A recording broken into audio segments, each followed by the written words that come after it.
by Sharon Marris. News Reporter Network Rail Chief Executive Mark Carne has been given a CBE, despite a terrible year for train users across much of the country. The honour, announced late on Friday, comes after the cancellation of 165 trains every day by Northern Rail until the end of July, including services in Manchester, Liverpool, Blackpool and the Lake District. Earlier in the year, train users saw the biggest rise in fares since 2013, and a number of train operators, including Southern, Southwestern and Cross Country, have been affected by strikes. During his 4 years at the helm, there has been criticism of the number of operators missing punctuality targets, poor management and delays to modernization schedules.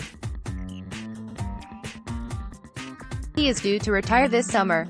News of the honour bestowed on Mr. Carne was met with anger from MPs, including Lisa Nandy, Labour MP for Wigan, and Tim Farron, Lib Dem MP for Westmoreland and Lonsdale. Ms. Nandy said the news was a total disgrace. She added, "It makes a complete mockery of the government's commitment to hold accountable those responsible for the misery on our railways. Image, Northern Rail passengers have been affected by delays and cancellations." Mr. Farron said, "Ask anyone who's tried to commute to work on a train recently and they'll tell you rail bosses need a kick up the bottom, not a pat on the back." Other Twitter users were also incensed, describing the honour as a kick in the teeth for rail users everywhere. One wrote, "I'm looking forward to being offered a damehood for enduring the services currently being offered by the rail industry," while another added, "Hope he set off for the palace a week ago if he wants to get there on time." In a statement tweeted just minutes after the Queen's birthday honours list was published, Network Rail chairman Sir Peter Hendy defended his colleague.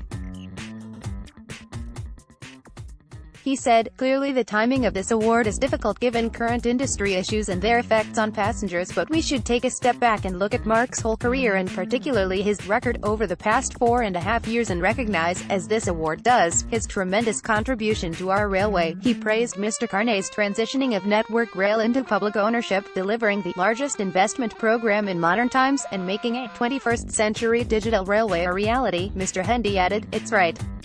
He is honoured just before he retires from one of the biggest and most challenging jobs in UK industry, and alongside everyone at Network Rail, I congratulate him," a Department for Transport (DfT) spokesman said. While the timing of this announcement is clearly unfortunate given current timetabling issues, that should not detract from the service Mr. Carne has performed at the head of one of the country's most important public bodies, nor from his work in improving safety and modernising our rail network.